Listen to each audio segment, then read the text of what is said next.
empowering lives. Jesus Christ brought us salvation, but he never brought us utajiri.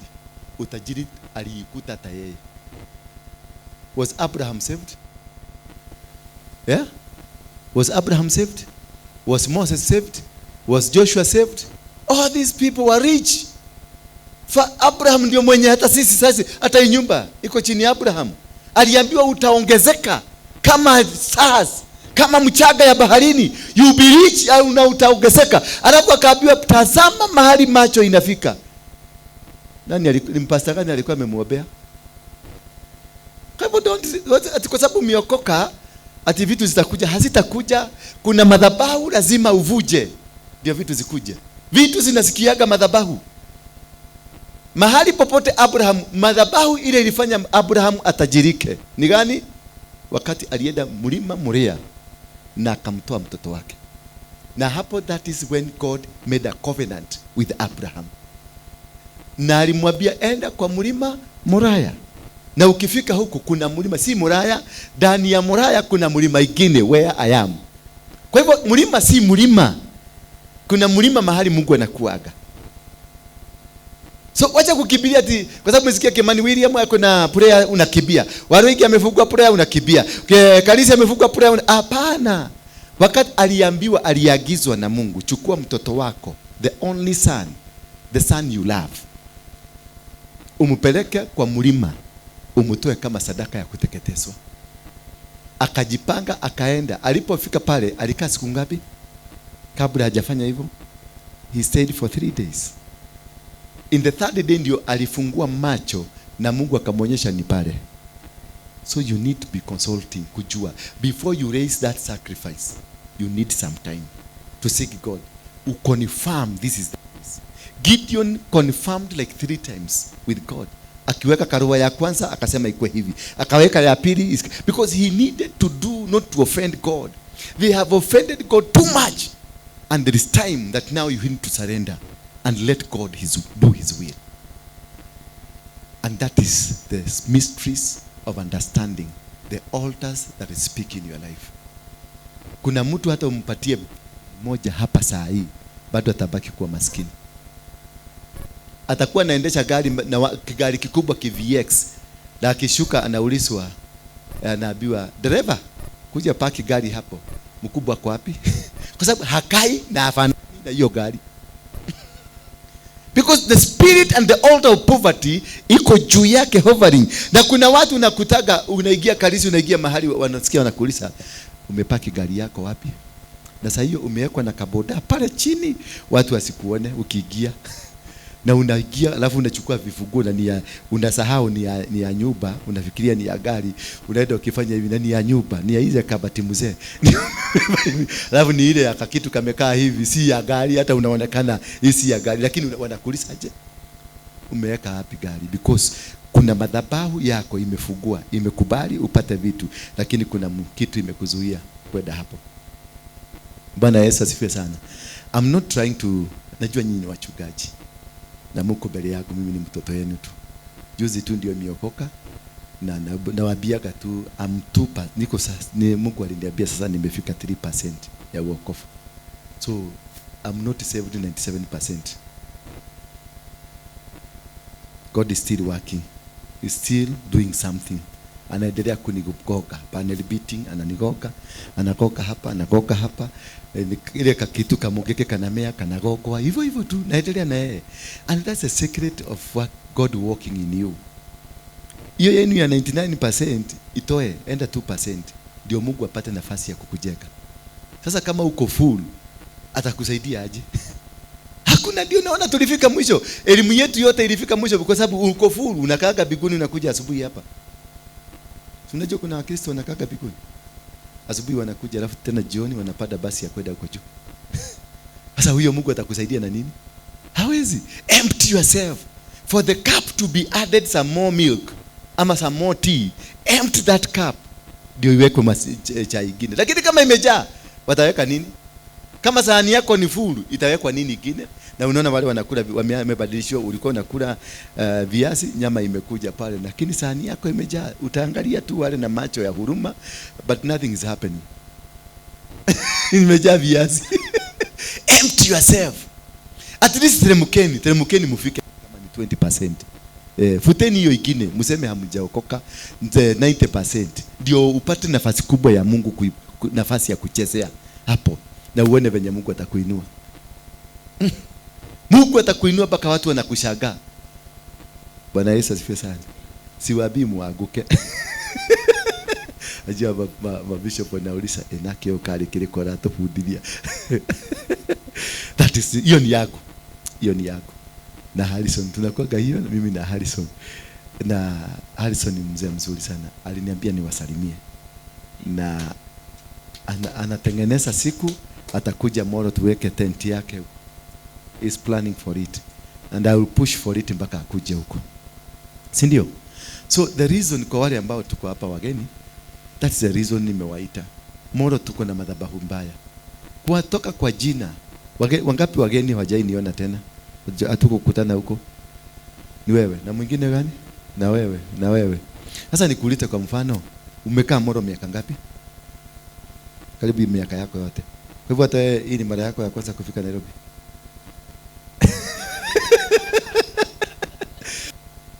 Molo, jina Molo ilitoka wapi? Inamaanisha nini? Hapana. Nairobi ndio inaitangwa Nairobi Enkare. Ndio baridi. Nairobi ndio baridi. Molo, wakati wa Masai walikuwa napita huko, ng'ombe ziligonjeka, zikashikwa na ugonjwa ya foot and mouth. Jina Molo ni foot and mouth disease.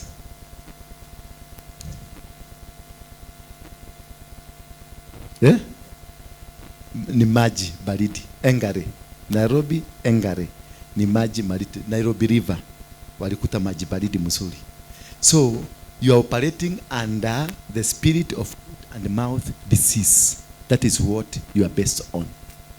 Ndio naonaga Molo, ugonjwa ya mdomo ya kuongea maovu inatoka Molo. Na kuhamahama makanisa, kuhamishwa Kalilikania, kufukuzwa, kupelekwa Kamara, nini, ni foot and mouth. That is why you never find stability in Molo. Because the name Molo, na mahali popote wa Masai walienda, walipatiana jina na wakatoa sacrifice. Molo. Kila mahali. Nairobi walitoa sacrifice. Ukikuja Nairobi utakutana na ng'ombe za Wamasai zinazunguka hapa zikikula peke yake. Lete yako, enda hapa Kiambu, lete yako mbili hapa. Hutajua venye zimebebwa na kaju. Lakini za Wamasai ziko huko. Wamasai tu ndio wanaingia na mashuka parliament. Ole Kina, Ole Sokoto. Na Rugu anaingia ndani ya parliament na shuka. Wewe Mkikuyu, ingia na shuka ya Wakikuyu. Utachukuliwa na sajida tamu juju ukifukuzwa nje. Because wao ndio wenye mji. Bwana Yesu asifiwe sana. Wao ndio wenye ile madhabahu ile inatawala Kenya. Nairobi, Kenya, huko Ulaya, they don't identify a nation by the name Kenya. They identify a nation by the capital city. Wanasemanga Nairobi. Ukienda America, wanasema Nairobi. Ukienda UK, wanasema Nairobi. They identify with the capital city. Mzungu anapaki na anatengeneza pesa mwaka mzima, akuja aone vitu ngapi? Wanyama na Wamasai. Wewe Mkikuyu mzuri umesoma, nothing, hata kuna paka inaweza toka kuja kukuona. Ni madhabahu. Madhabahu yao ni powerful. Madhabahu ya Wamasai imeshika Kenya mzima. Kenya mzima. Molo, Elbagoni, Nakuru, Nyahururu, Nyandarua, Kiambu, Olkalau, Oljororok, Laikipia, Wende, Kangundo, ni Kimasai, Nairobi, wende kila mahali. Orenguroni, all this is Masai. And they raised altars. Wherever Masai went, walichinja mbuzi ama mang'ombe, wakainua madhabahu. Wazee wakanenea hiyo ardhi. Hasa umekuja umejaka kanisa huko juu na ardhi imenenewa, itafuguka aje? Iwezi. Utakuta una washirika 100, lakini kati yao 160 wanaendaga kuconsult gods. Kuja unang'ang'ana bana anasifiwe, kumbe ma altars ziko hapo zinakuangalia. Mpaka zinakigeuza. Kama mwenye alinenea hiyo eneo alikuwa polygamous, mbaba ako na wanawake 20. Utajikuta mpaka mapasta wote wako na kausherati. Meka kata mudhuri ucio to no mwene kigongona kila kiaragia. So tusome mambo ya madhabahu. Tuingie kwenye Biblia, msome mambo ya madhabahu, jinsi ya kujifungua kutoka madhabahu.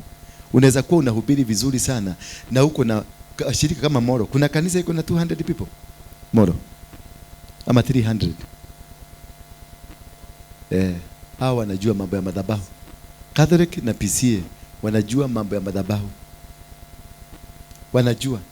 Unakumbuka wakati walikuwa najenga nini? Hii PCA walikuwa naipanua. Wakaona pale wanataka kupanulia kuna mgumo. Walifanya nini?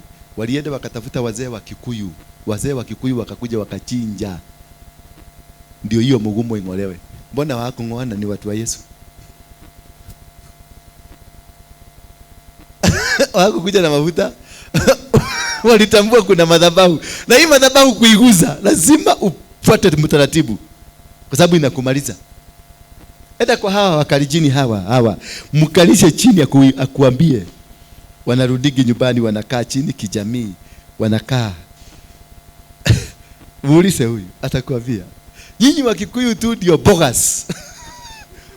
Amuchielewi kabisa. Amuchielewi. Unasema maudo matene mambo ya zamani mimi siwezi kufuatana nayo. Sasa wewe unaitwa nani? Moshiri. Moshiri ni Kisugu. Ni Kisugu. Ni nani? Uliita nani? Guka yako ama nani? Guka. Hiyo ni Kisugu ama ulifuata mambo ya kitamaduni? Lakini hapa unaambia mambo ya kitamaduni ni ya shetani. Hapana. Wewe mwenyewe ndio shetani. Maana wewe already umeitwa Moshiri. Na Moshiri alikuwa kama mganga. So kuna vitu lazima tu change. To understand, to seek deeper. Tuliletewa Biblia si to change, itubadilishe na ituinulie madhabahu. Biblia yenyewe ni madhabahu. But do you use it kimadhabahu? Ama una use it kunyang'anya watu pesa? Tunaitumia kunyang'anya. Hiyo Biblia ndio ilitumika na Mkatholik.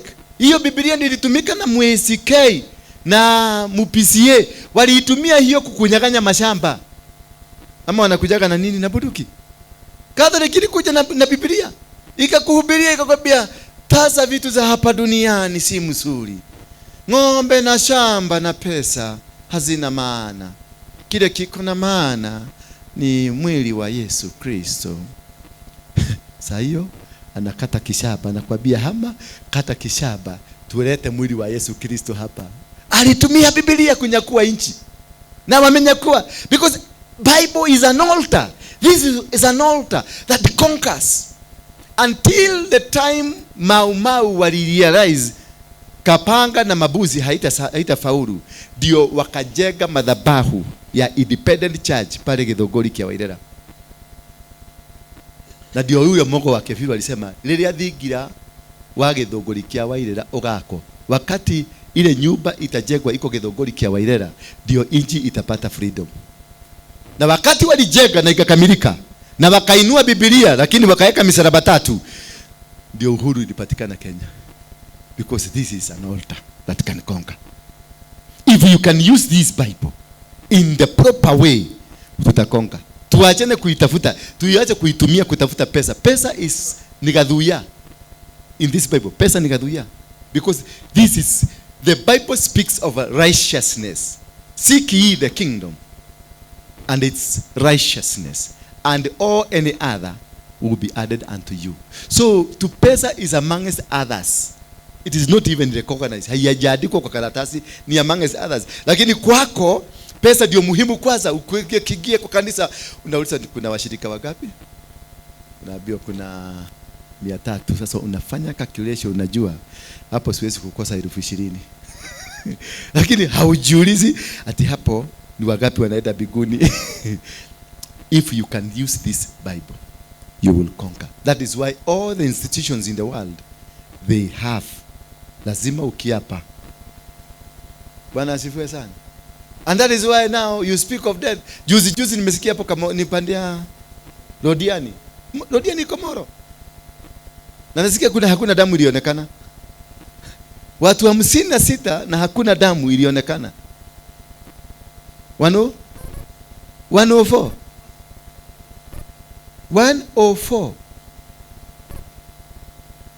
125 na hakuna damu, na bado nyinyi mapasta bado mnang'ang'ania tu sadaka na hakuna damu ilionekana. Kai, unajua mnafaa kuwa mmetoa maguo, mmevaa magunia, mmejibaka jifu, mnajificha kwa makefu. Kwenye uso wenu 125 people and no blood. What does that tell you? The biggest monster iko hapo. Na ndio naona kwa sababu tulikuja hapo wameataki bere. Wameataki bere. Kwa hivyo ile kaburi lililekwa pale na Kibaki, lazima tujue tuende tuinarify. Hiyo ni madhabahu ya kifo. Ile tulichinja watu, mimi na wewe tuliwachinja. Na nyinyi ile mchinja, hiyo ni madhabahu tuliweka ya damu. We must nullify. Ile madhabahu ya maumau ya kina Kishoyani, we must nullify it for the land to be clean and cleanse it from these adversaries. Hiyo ndio sababu yenu kukua hapa. We bring a change to this nation because Kenya, country called Kenya, is controlled from there. Inatawaliwa kutoka Molo na mapepo. Tukiinuka kama kanisa, tutatawala Kenya. Bwana Yesu asifiwe sana. Hallelujah. May God bless you. So if somebody can come, nilisikia kuna ka historia kadogo. Kuja tu. Where is the other mic? Tupatie taaka historia. Just ingia kwa kichaka tu, tokelezea mali utatokelezea.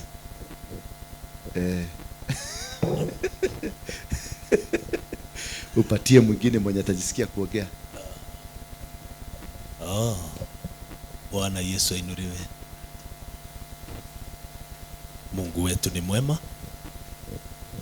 na imempendeza tuwe Molo wakati kama huu.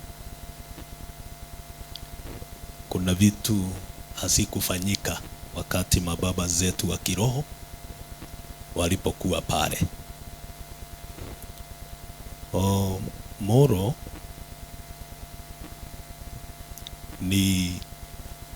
niongee kidogo kuexpand. Sasa sitarudi mahali apostle ameongea, lakini wale ambao tumekaa Molo na tuna historia kidogo, tuna mambo ambayo tunaielewa. Molo, kado na damu ya wananchi wa kawaida, tuna kilio cha damu ya watumishi wa Mungu.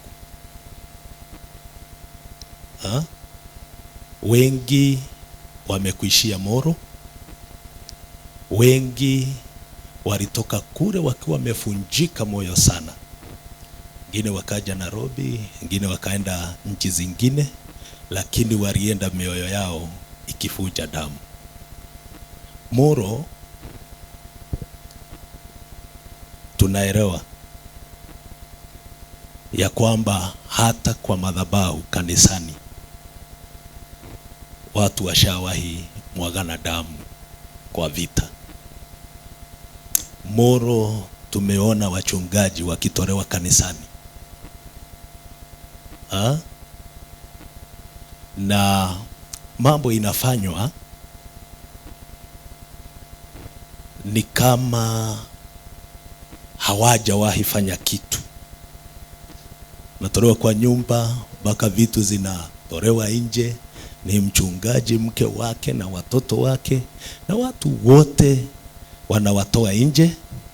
Watu hawa wanaumia, wengine wamekufa na tumewazika. Si tuna hizi habari. Si sasa tumeanza kuona ya kwamba ni nini huwa kinadai. Wakati mwingine tunaraumu waliopanga hiyo mipango, lakini kumbe kuna nguvu za madhabahu zinazo waongoza kuyafanya mambo hayo.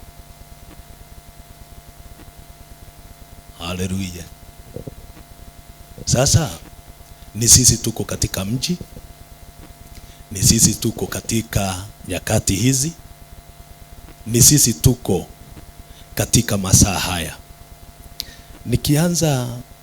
Tukianza kuangalia, japokuwa sitaki kutaja majina ya watu, lakini tunajua watu ambao watumishi wa Mungu wengi wamefika mahali, wakati tunaona wanaenda kwenye peak, unagundua ya kwamba kitu tu kimetokea. Wameondoka Molo na wameondoka kwa kughadhabika kwingi mioyoni mwao. Amen. Tuna maaskofu wametoka, na mimi nikianzia na mimi ni victim, kwa sababu askofu wangu alitoka na hakutoka na njia ambayo hata yeye alitaka. Kuna vitu vilitokea wakati ameenda. Wengi mnamjua, anaitwa DM. Ako hapa Nairobi sasa, ako hapa Mororongo. Lakini kitu kilitokea tu wakati amepik, ameanza kutoa mabawa ya kufunika kanisa, mwili wa Kristo Moro. Mambo tu ikatokea, ikagonga familia yake mpaka leo. Hiyo pepo iligonga familia ya askofu na muita Juguna. Si tunaelewa, tunaongea maana ni sisi tuko hapa, sio? Si ni kweli? Si hiyo tu madhabahu iligonga familia ya askofu Gadhuri. Kila mtu akienda kufika mahali, na wakati ambapo wameanza kusikika, unasikika chembe cha mvua wa uzima, unagundua ya kwamba kuna kitu kinafanyika. Hey, haleluya. Sasa tutatembelea tu kwa huu mchanga, situubadilishe, maana anayebadilisha si ni Mungu, na tuko na yeye. No ria murakira murona ni ta muguthie mundige kenogi mutikadige. Lakini ni ya muhimu tuweze kuyafanya mambo haya tukiulizana. Sisi ni wachungaji, saa hii washirika hawako hapa, lakini tukiulizana, uende uchukue numbers ya wale washirika ulio nao. Wengi wao si wale ulio waombea kutoka kwa dhambi waje kwa Kristo, ni wale walihama kwa kanisa sasa wakaja kwa yako si nao wengine wakatoka wakaenda kwa mwenye anaanza. Kwa hivyo kuna rotation ya members, na hiyo kwa watu wengine inaashiria kukosana kwa wachungaji. Mtu anaona ya kwamba huyu alininyang'anya washirika, huyu naye ameninyang'anya washirika. Sisi tu ndio tulijaribu kuvunja kitu fulani, na reverend mmoja ako hapa. Ni ya muhimu tuweze kuona ya kwamba ni nini Mungu anaona, na ni nini anataka kifanyiwe, na ni nini anataka tutende. Na Mungu hawezi fanya kazi na vitu ambavyo si vyake. Na kwa hivyo tumepata fursa hii kwa sababu sisi ni vyombo vya Bwana ya kufanya kazi. Siniachie hapo.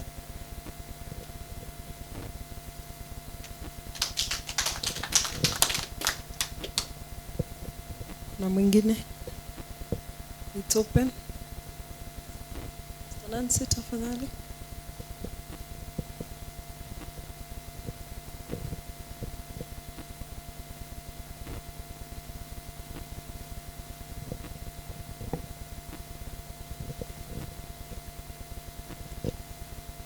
Bwana asifiwe. Nashukuru Mungu kwa sababu ya yale yote tumeweza kupewa siku ya leo, na mimi ni mshuhuda wa mambo hayo, kwa sababu kuna mambo yamekuwa yakitendeka na mimi mwenyewe nimeyashuhudia katika maeneo ambayo mimi ninahubiri injili, upande wa Molo Michorwe na upande tunaoita Karirikania, mahali ambapo Mungiki umekuwa ukifanya kazi na umekuwa ukizuilia sana kanisa kwenda juu. So ninashukuru Mungu kwa sababu siku ya leo sisi kama wachungaji wa Molo tumepata kuona ya kwamba kile kimefanya makanisa hata ya mji wa Molo yaweze kukosa kuinuka vizuri. Siku moja tulikuwa kanisa la Free Pentecost na tulikuwa tukiombeaga mahali pale kila usiku saa 10, na siku moja tukiomba mahali pale kukawa na mpango wa Crusade ya kanisa hilo la Free Pentecost, na kuna Wamasai walikuja mahali pale kuleta ile Crusade. Walituambia ya kwamba hii Molo, mnajua hii jina ambaye mnaita Molo, hii ni jina ambaye hii Molo haitaweza kukua not unless muweze kubadilisha hili jina. Na tukawa tunajaribu pamoja na ule mchungaji, sasa wakati huu ni askofu, tuweze kubadilisha ile jina. Walikuwa kituambia ya kwamba tusiite hilo jina Molo, tuongeze kitu ingine hapo mbele. Na tukawa na maombi mahali pale, ingawa hatukupata nafasi ile ya kuelewa sana habari ya kuvuja madhabahu, maana ilikuwa ni zamani.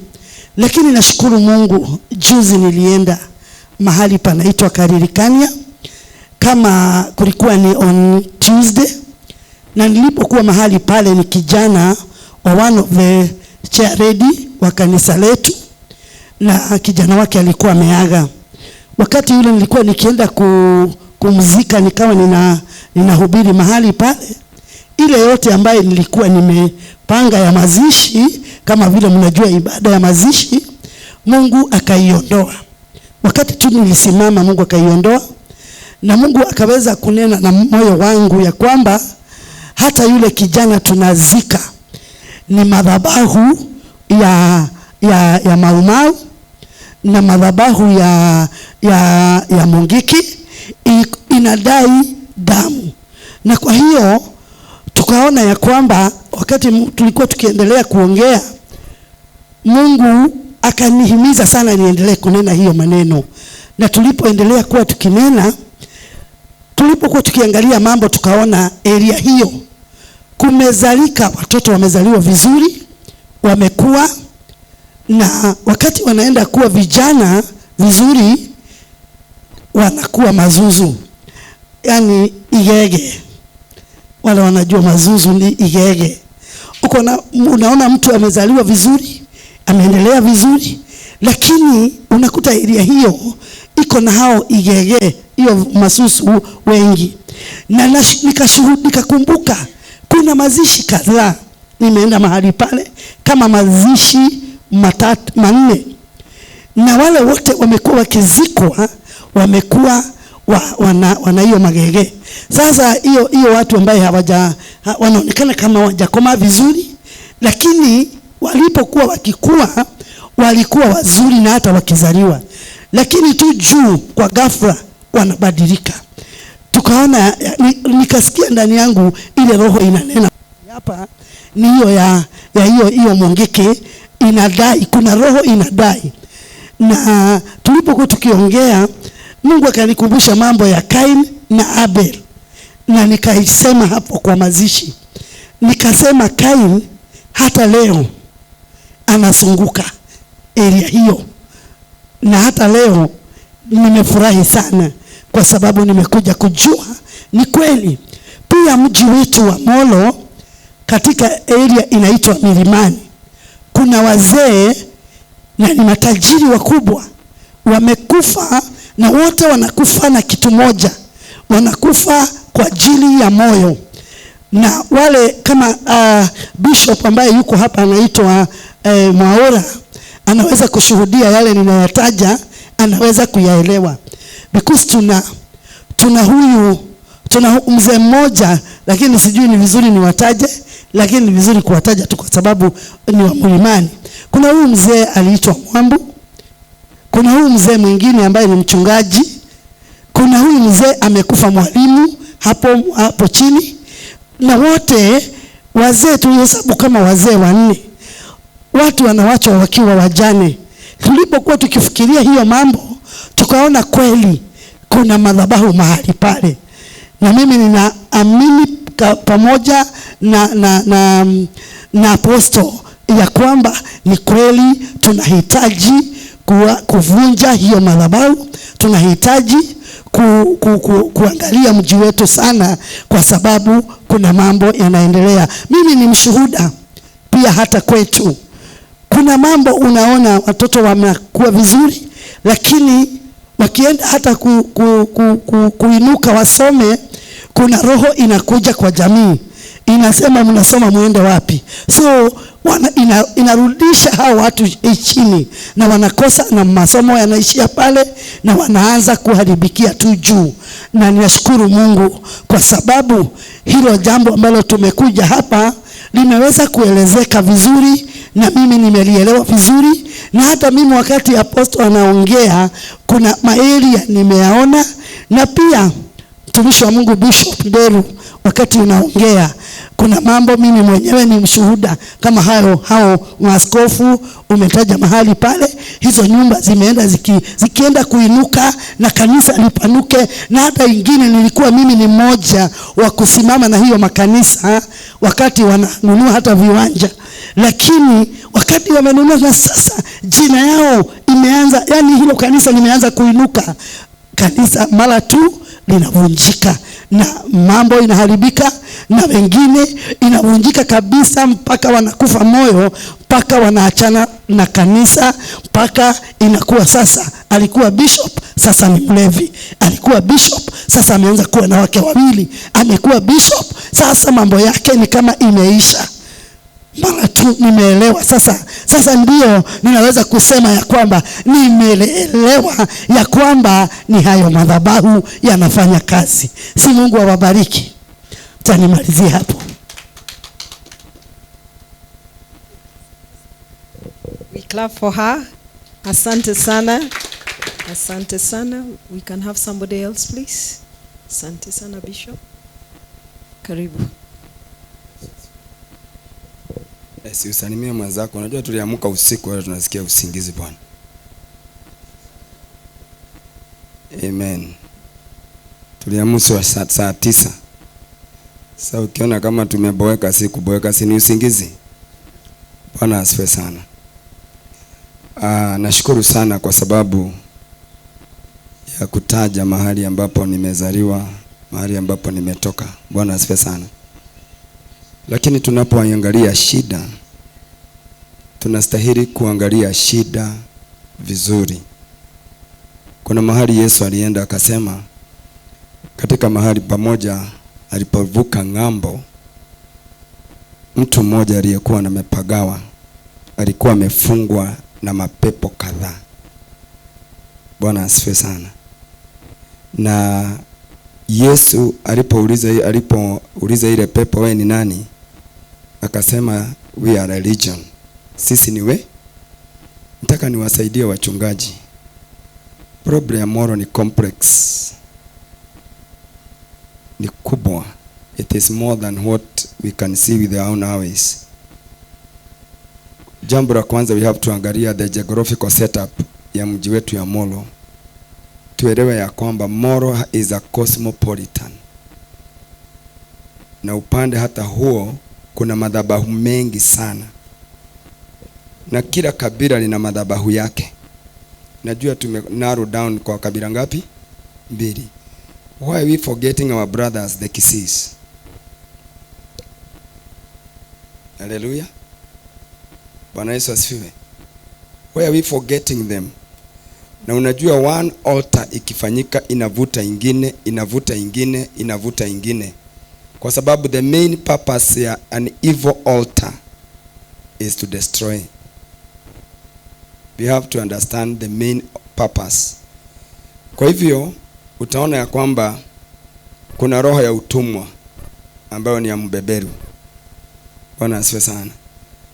Kwa sababu ile miji ilikuwa inatawaliwa na mbeberu, kama ule mbeberu alikuwa huko Kalirikani aliitwa Kang'ethe. Haleluya. Aliitwa nani? Aliitwa Kang'ethe, na kazi yao ilikuwa ni ya kufinyiria watu. Hawa watu wa Ndefu walipokuja baada ya vita, tulikuwa 1972 tarubeta ikipigwa, tulikuwa tunaenda kuibia Kenyatta hapa Nakuru State House.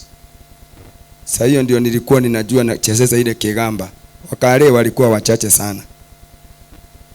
Haleluya. Wakale walikuwa wachache sana. Kwa sababu nakumbuka wakati ya kwamba wazazi wetu na wakale walikuwa wanaandikwa, lakini walikuwa wengi kuliko wakale. Wakale wengi walipandiwa walitoka Bomet. Kwa hivyo nilikuwa ninaomba tunapoingia katika hii kutoa dhabihu, tuelewe ya kwamba kuna madhabahu ambayo kama dada yetu anaongea kuhusu watoto kuwa zuzu. Saa hii ukienda upande huo tunasema Wakalirikania, upande wa Molo, kwa mashamba yenu kuna mikate mingi, kuna maugari mingi, kuna nyama nyingi ambazo huwa zinawekwa kwa mashamba.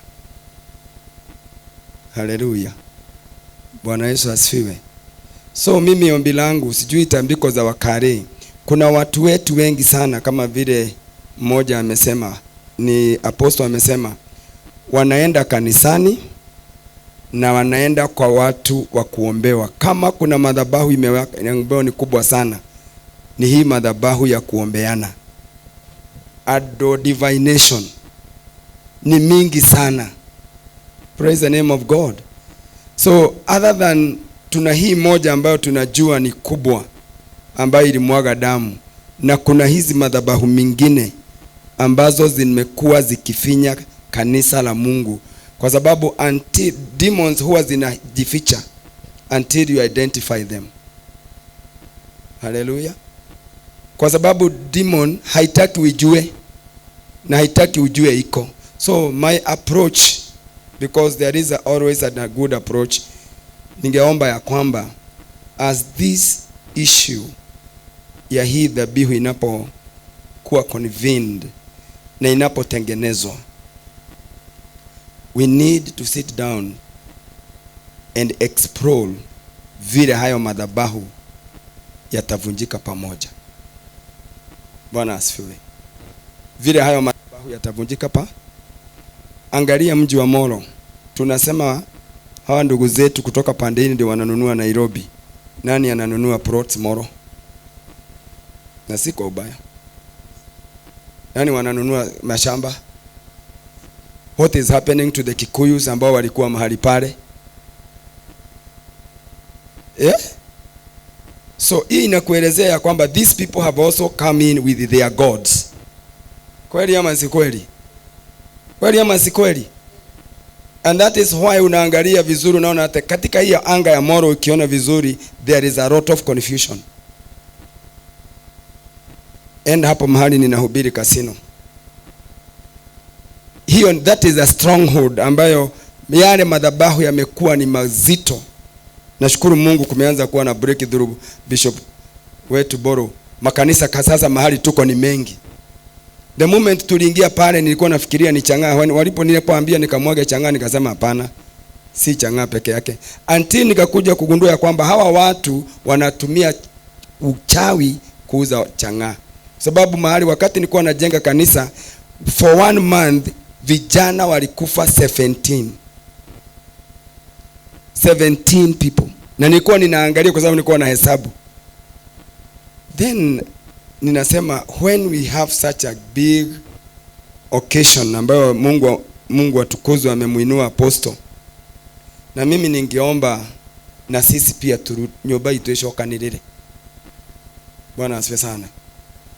We look at this issue on a broader dimension, kwa sababu the moment watu wanakuja na madhabahu yao, na niye nejoe kedo kimwe kigogona keninagwo hinya kana kigeaga hinya ni undu igogona riria rirarutwo hau.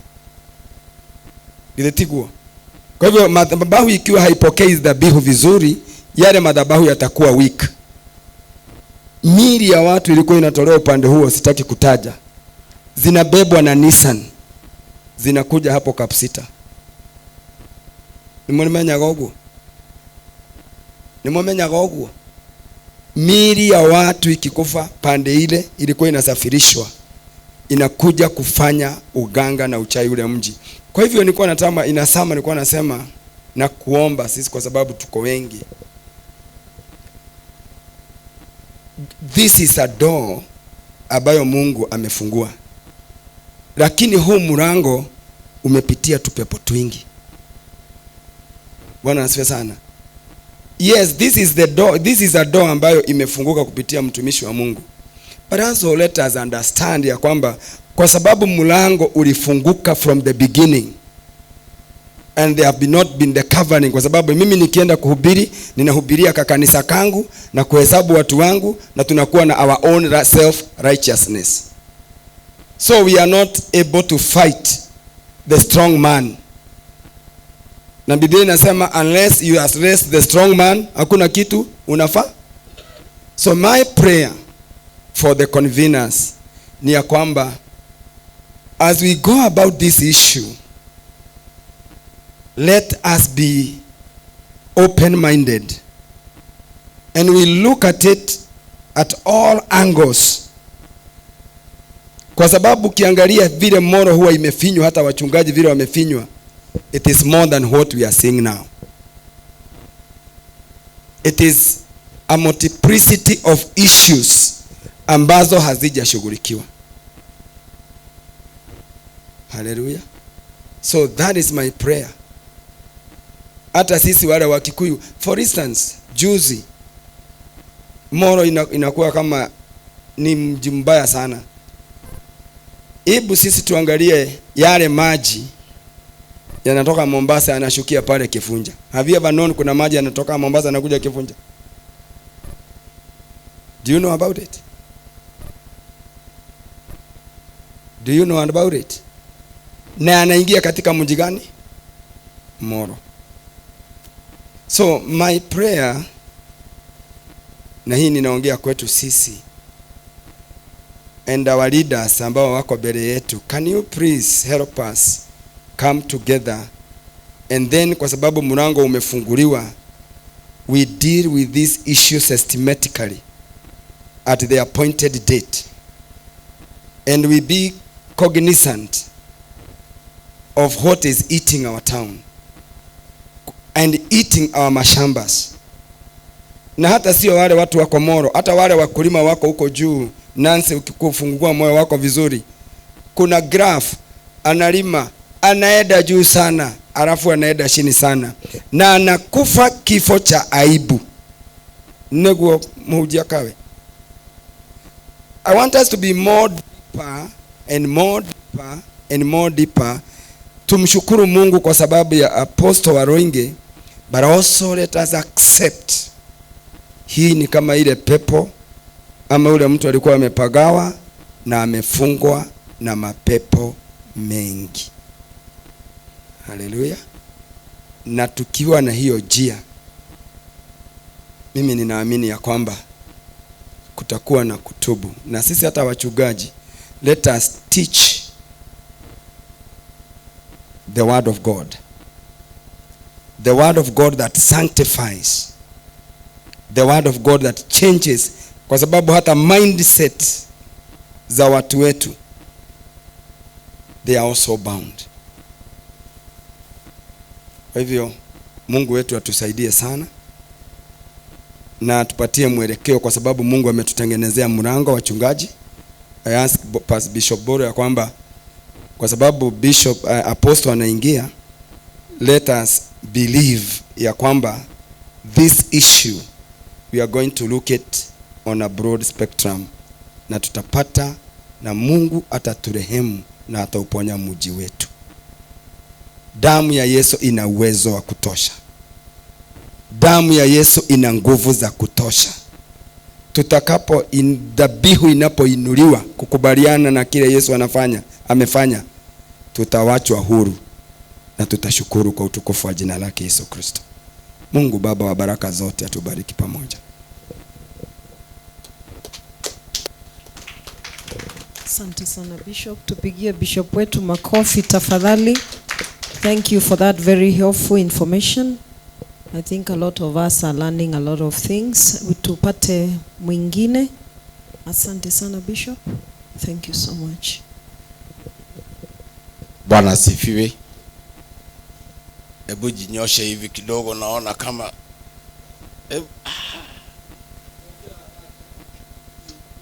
naona mmesikia vizuri sana. Habari zenu? Nashukuru Mwenyezi Mungu kwa kipaji cha uhai asubuhi ya leo ama adhuhuri ya leo. Nashukuru uwepo wa Bwana.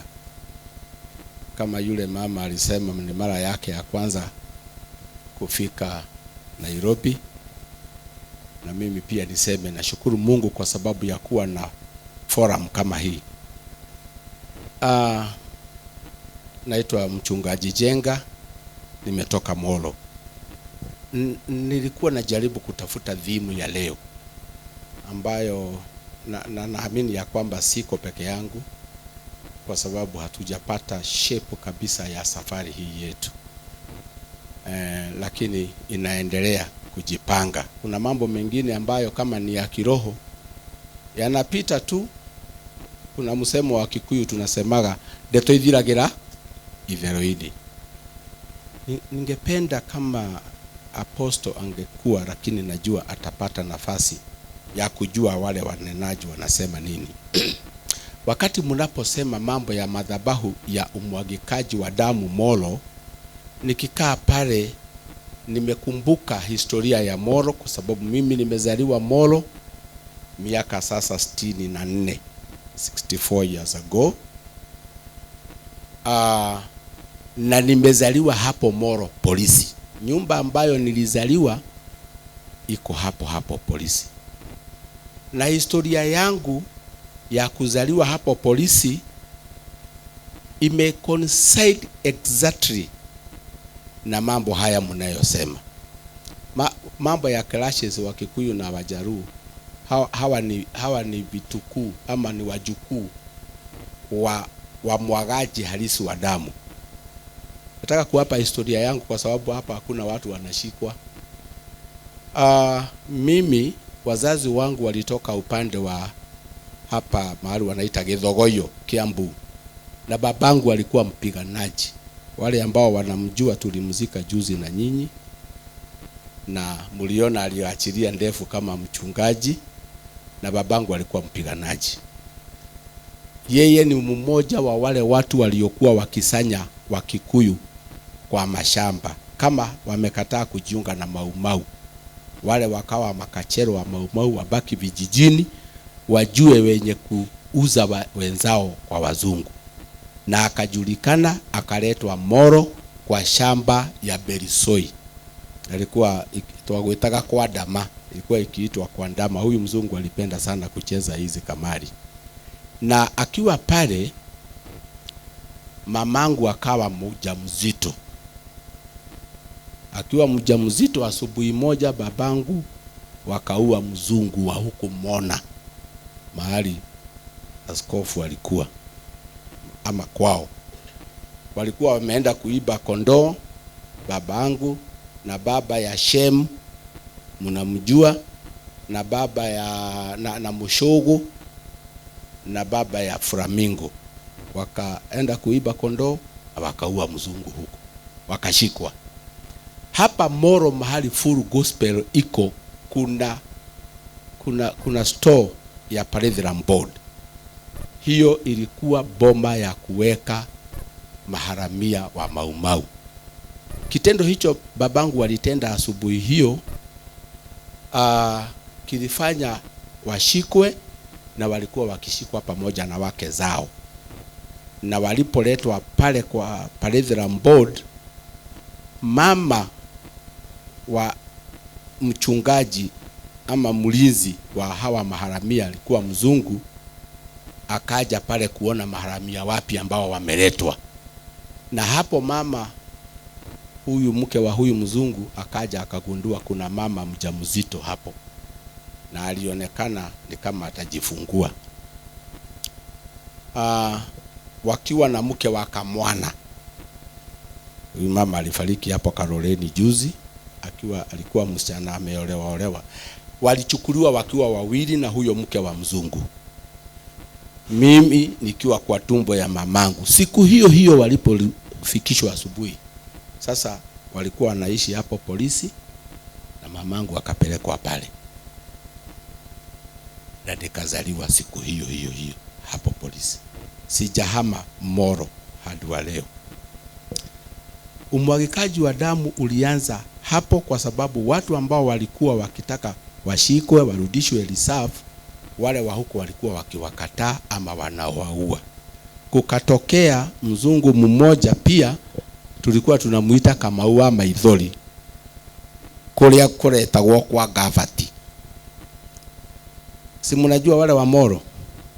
Hapo ndipo watu walikuwa kama wameokotwa huko, wanatolewa damu hapo, sijui inaenda kufanywa matabiko gani na wazungu, kwa huyu mzungu mwingine ambaye ako next kwa Popilio. Next kwa twamwitaga jeli wake wa mkosa namba. Mkosa namba ni kusema gari ya kushika maharamia ilikuwa haiorodheshwi manamba ili isijulikane. Ilikuwa ni hali ya kijasusi. Hebu nikate hiyo story sasa. Niwaeleze ya kwamba huyu apostle alitabiri juzi akiwa Molo. Na kama sio hiyo alitabiri na ikatokea, singekuja, maana tumesema tumeokoka na tumeoshwa na damu ya Yesu na hiyo mambo tumemaliza. Lakini kuna kitu ambacho kilifanyika na kikanifanya nikumbuke, na nikaona nikuje nimsikilize zaidi. Na kama atamaliza kuongea, na mimi nitakuwa nimemaliza shughuli zangu za leo hapa. Hata nimeeleza huyu. What happened? Hapa mahali polisi huwa wanasimama kutoka Serengeti. Hapo traffic wanasimamaga moto hapo. Mnakumbuka kuna nyumba za zamani sana. Zingine zilibomolewa wakati waligawa hiyo shamba. Hapo ndipo palikuwa na screening center ya watu wakitolewa Serengeti ama wakienda Serengeti. Sababu watu wenye walikuwa naenda kuajiriwa lazima wangeitishwa passbook na waulizwe barua zao za transfer. So hapo ilikuwa hiyo. Pale Kifunja, hiyo nyumba ya mwisho mahali mnaona kuna children's home, hiyo ilikuwa ingine ukitoka upande wa Kifunja. Hapa Erubagon ilikuwa watu wakichunguzwa na mzee anaitwa Geshohe wa Kanu. Wale wa Erubagon ni mudhurisho mwenye alikuwa anatembeaga na umbwa na huma ndefu. Kutoka upande wa Mau Summit kuna mahali walikuwa wanaita cement, ndio watu wanasema Mau Summit, sababu mzungu kuwa hapo, hata yeye Wakikuyu wakamuita cement. Hizo zilikuwa gates za kuwaua wale ambao ripoti imefika ya kwamba wazee wenye watakuja hapa, mkiona mtu anaitwa Njenga ama Karanja ama Kariuki, huyo ni muhalifu huko Central, muue. Na walikuwa wakiulia hapo. Baadaye wakasongesha wakaleta hapa Kangawa. Kwa hivyo Molo kuna gate 4 za mauaji. Moja ni hiyo ya moto, ingine ni hii ya Erubagon, ingine ni pale kwa Gafat, ingine ni pale Mau Summit ukipita pale Randi. Hizo zilikuwa za kikoroni. Wacha nikuonyeshe unabii vile unavyofanyika saa hizi. Kutoka upande wa Nakuru kuna kaburi ambalo liko Julie Farm. Watu walikufa hapo wengi na ikabidi iwekwe mnara wa ukumbusho. Sasa wakati mnasema mambo ya damu, niwafunulie. Gate nyingine ambaye ikifanyika once hairudi kiwango kama hicho. Nataka kusema apostle alipoachana na sisi Molo alikuja kusema tutakuja kuombea gate ngapi? Ni wangapi wanakumbuka? The 4 gates. Sasa wacha niwaeleze, labda hata yeye hakujua. There is the first gate ambaye damu ilimwagika ya kutosha 1980 something pale Molo, mahali inaitwa Munju. Kuna jiwe hapo kwako Bishop? Si kuna jiwe? Watu 36 walikufia hapo one morning. That is the gate to Molo from Elbagon. 88. The other gate ni ile ilifanyika Sachangwan. Hapo hata kuna watoto wa ndugu yangu 5 wale walichomeka hapo. 200 and something. That gate is crossed. Wakati Bishop walikuja kusema tufunge gate, the only gate that is remaining, na nitawaeleza, sio ya Changwani iko, si iko damu hapo na imewekwa ukumbusho. Then the other gate ni upande wa kutoka Kiringiti kuja Molo. Gari ilianguka hapo Kwale, iliua watu wangapi? 22. Only one person alisurvive. Hiyo imefungwa ama bado? The other one ni ya kutoka Kisumu. Ndio hiyo wakati Bishop alisema tuanze madhabihu za kufunga hizo gate, ikafanyika Rontiani that day. Ni kweli, na tukiwa na Bishop tulikuja tukisumbuliwa na hilo jambo sana, mpaka ikabidi tukumbuke tukifika hapa keep left. Now hizo gate, sasa nitamalizia kwa kusema hivi, wachana hii mambo ya clashes. Hiyo ya clashes, mimi kuna hata mkale tulichamusha na dramu ya supu. Sirio ni kuongea? Waliua watu sana huko Kamwingi, tukasema huyu tumekamata, wacha tuchamuse na dramu ya supu. Ndio wakikuja waone sisi yetu tunachamusha ya kukura. Ilikuwa propaganda kali sana. Tukasema hii wacha tukatakate tuweke kwa kadramu ya supu. Kuna mzee alijitolea dramu ya supu. Tukaweka hiyo za nyama ndani na kaugali tukawacha hapo. Subuhi hawa kuamuka wakasema kumbe hii maumau, sababu walikuwa wamesema mzee akatusaidia kufanya propaganda.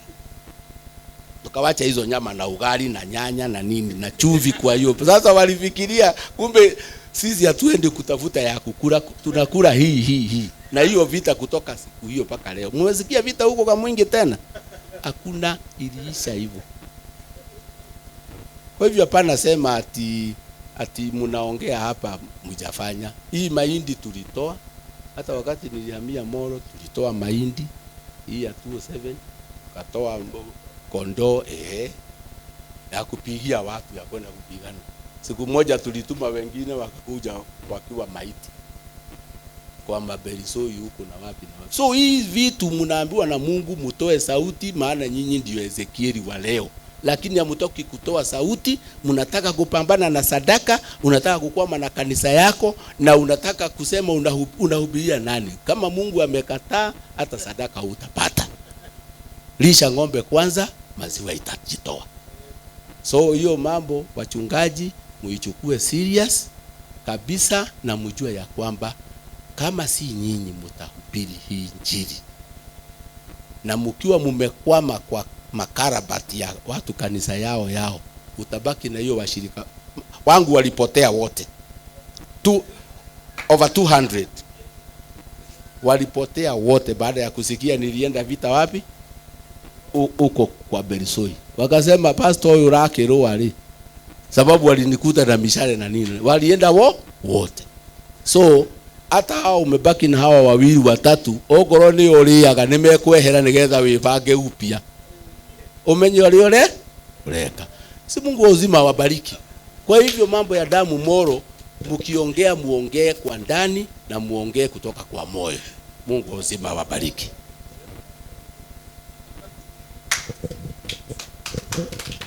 Asante sana Bishop. Asante sana. Bishop wetu ananikumbusha hata Yesu alikuwa anauliza mtu, ungetaka nikutendee nini? You had to confess your situation. Amen. So confession is very important as we receive our brother. Atuongeleshe katika jina la Chill. Karibu sana. Bwana asifiwe. Shamgwetu. So kwa sababu unajua tumesikia ushuhuda kutoka, najua nyinyi ni wazee uniliko, najua mimi ni kijana kidogo, na gawa mambo ya pita kweli naelewa. Najua sisi wakale hiyo mambo ya pita tunaelewa sana, lakini kitu ambayo amenifanya niamke ni kwa sababu nimeona kuna mwenya na njia imepatikana ya kutupu, kutoa sacrifice. Hakuna mambo mengi kusema, mambo mengi, na tumejua sisi wewe umeua mwingine, mimi nimeua mwingine. Hata kama hujaweka hata hujakata hata kwa panga, umeua tu hata kwa kuongea. Sinitame. Si nyinyi upange tu siku ambayo tutanini, tupange tu ile siku yetu ya kunini kukuja kiwanja. Tutupu. Tuambie Mungu tusamee. Tumekosa kwa sababu tumepata njia. Kuna mambo mengi ya kusema. Wewe umeanza, nimesikia paka hata pastor nimesianga kwa sababu anasema chamusha mtu. Nimesema kumbe kweli watu wanawanyamba vituko. Ngawa sisi tukifanya pita lakini hatuchumuzi, hatuweki kwa nini sufuria. Unajua hata anasema mpaka nikasema kumbe hii watu kweli yako na mambo zingine ambaye lakini naamini sisi tukitupu. Unajua ninasimamia neno ambayo tunapata kwa kitabu cha Ezekiel, I think in 22:30, kwa sababu Mungu alisema alitafuta mtu mwenye anasimama kwa pengo. Atusemi ati watu wote akuja afanye hiyo maneno. Nyinyi ufanye kazi yenu ya Wakikuyu, na sisi ambao tunapatikana kwa wakale tufanye yetu, na nchi yetu iponye. Watoto wetu wapate nafuu, watoto wetu waendelee, watu aokoke katika jina la Yesu. Umesikia mchungaji amesema gondo zake alitoroka. Sawa, asante tu, ni hiyo tu nilikuwa nasema kwa sababu tumepata njia, si tufanye conclusion. Asante sana. Thank you, Bishop. I think mchungaji Chirchil amelete njia ambayo nilikuwa ni iongee. Wakati tulipokutana mara ya kwanza na apostle, na kama vile ambavyo pia mmekutana, nikana kwamba sisi tulipoipokea is that sisi wote ni makuhani. Every person ambayo tuko naye hapa si ni mchungaji, si ni kuhani, na kazi ya makuhani ni kuhudumu kwenye madhabahu. The only problem ni kwamba madhabahu yenye yako Molo, yale ambayo yanatutawala sisi wote, inahitaji an extra power and authority ili kuje ifungulie zetu zianze flow. Munanielewa? So si kwamba ati kazi imeisha. It is now we are getting connected to the source, ambayo madhabahu yale yakivunjwa, sasa hizi madhabahu zingine kazi itaanza kuonekana katika jina la Yesu. So the purpose yetu hapa ni kuja kwa sababu wakati apostle amekuwa akiongea, mimi nimemuona kama ni yeye alikuwa kuhani wa madhabahu ambao ni imekuwa ya kitaifa. Mnanielewa? Hii madhabahu ni ya kitaifa, lakini chanzo chake ni wapi? Kwetu Molo. Nyinyi mnasema Molo. Mimi nimetoka pia Nakuru, Engashura, kabla nikuja kuhubiri Molo. Na nilitoka Ndefu ya kule Engashura. Na by the way, hiyo Ndefu ndipo mahali niliona kukata mtu hata kama ni wakati moja niliona wezi wamefuata gari wakiwa na bunduki. Wanaume wakaambiana hawa watu hawatasumbua watu tena. Walikuwa na bunduki, wakakimbiliwa na mapanga. Anakatwa tu shingo, damu ina flow. Na watu hawana shida, hata hiyo si kitu ati ya kushinda watu wakiongea, because already in them the sons kuna ile umwagaji wa nini? Wa damu. So hii mambo yote chanzo chake ni wapi? Ni Molo. Si apostle ameongea tu hapa. So what is coming in Molo ni sisi tukubaliane tu, tuungane pamoja.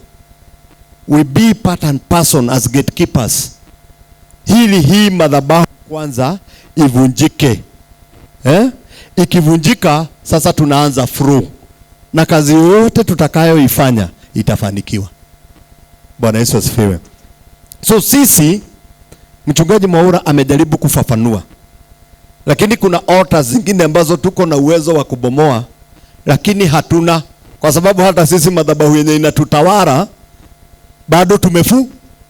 Na ndiposa unasikia vibaya ukiangalia watu wakikufa kwa chang'aa, lakini hakuna uwezo uko na.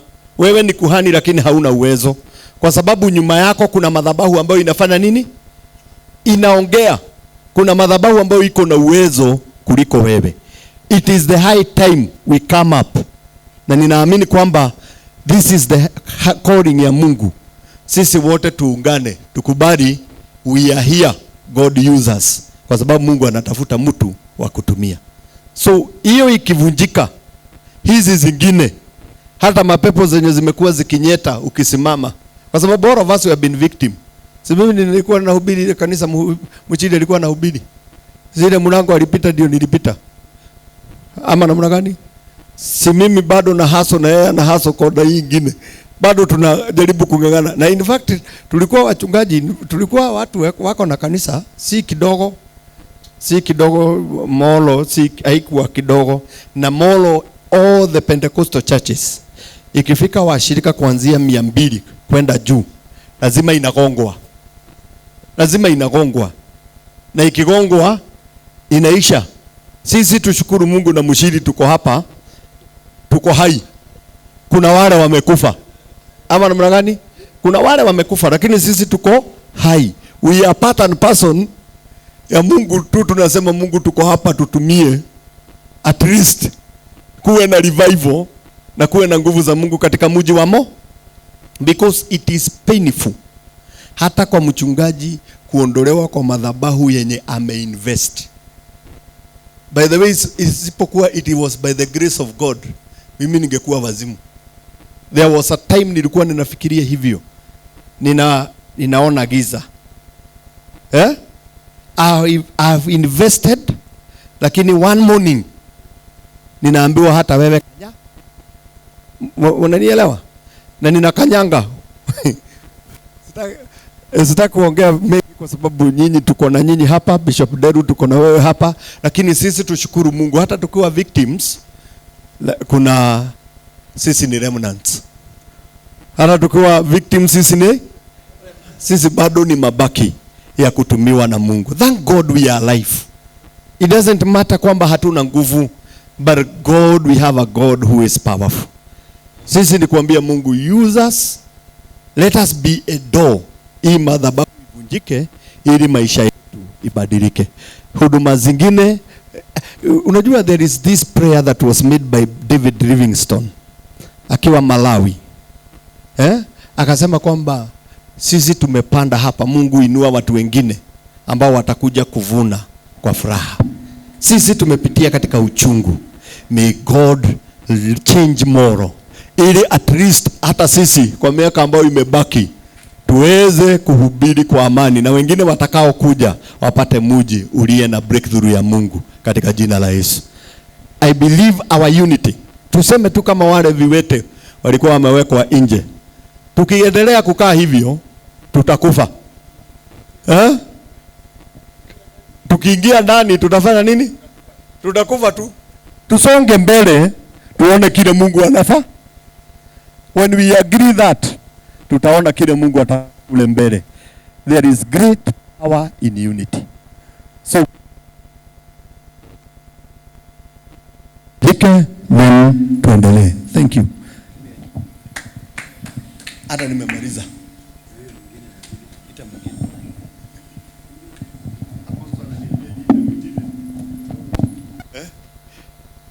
Tu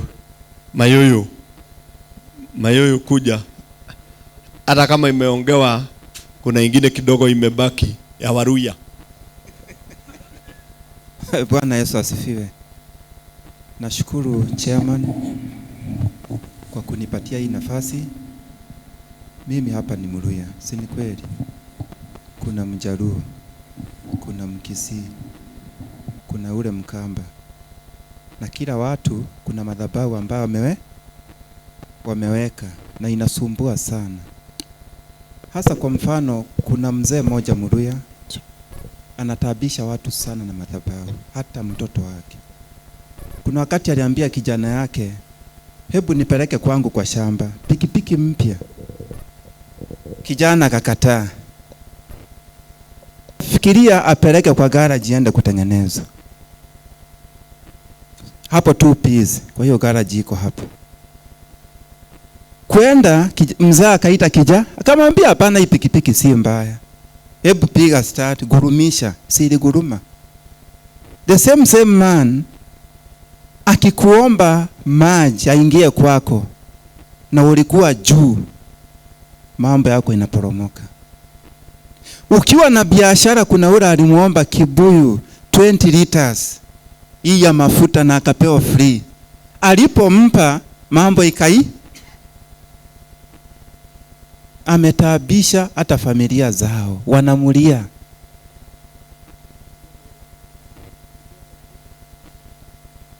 Mahali ambapo niko kwa shamba, mimi mwenyewe nimekuwa victim, nimekuta ugali. Molding ya viasa ile mnataka kutoa, ugali iliwekwa wapi? Hapo. Kwa hivyo tuangalie sana, tusipotoa tuende tu tuseme nataka kuvunja hii madhabahu. Watu wasiponena itoka katika mioyo zao, ndio Mungu huingia na anasikia. Unajua kuna mwingine anaweza enda wacha tuvunje, na mwingine amekataa, hatoi jambo lile ambalo limefanyika. Tunaweza fanya kazi ngumu na kubwa sana. Kwa hiyo tunapoangalia hata watu wetu Waluya wamekuja na miungu yao, inatabisha watu sana. Akichukua tu karamu, kuna mwingine kwa mfano alikuwa wanaishi na mwingine, akachukua tu, kijana alikuwa very clever.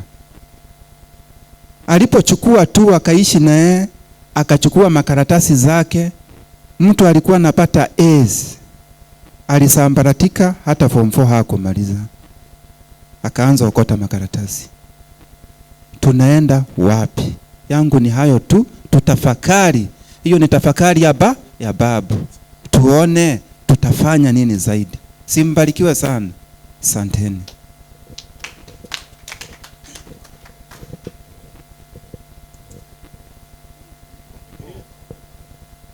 Unasikia ile mambo inafanyika katika mji wetu na hata wengine hatujui. Si ndivyo? Kwa sababu already kuna environment inayoruhusu madhabahu zingine kutawala. Sijui kama kuna mtu ana jambo lingine, mchungaji Mongai la mji wa Molo.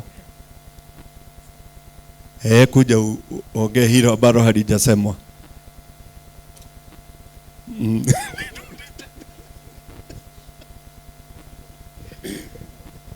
Asante. Yangu ni kutaja tu the way forward, kwa sababu wakati ambapo tumezungumza, si Mungu tu anakupatia network, kwa sababu naweza tuka connect sana na ile neema ambayo Bwana ameachilia. Mimi ningeomba ya kwamba tunapotoka hapa tuweze kuwa na the way forward ya prayer and fasting. Hiyo ndio ambayo ninaweza taja. Sijui bishops hapa chairman mtatuongoza. At least tuwe na the way forward ya prayer and fasting. How, which days, how do we go about it? Hiyo tu, ili tuanze kuconnect zaidi. God bless you.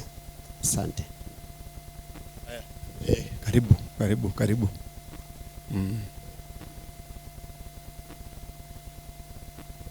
Bwana asifiwe. Yangu tu ningeomba, unajua watu wanaweza sikiza tu na pengine wengine wakose kuelewa tunaenda kufanya lile jambo kwa njia gani. Ni maombi tu au kuna dhabihu? Unajua ni vizuri watu waelewe, maana kama ilifanyika kitu ili ile dhabihu iendelee kufanya kazi yake, na sisi je, ama wale watu ambao wengine wako nyuma yetu watakuja mkono tubu kweli?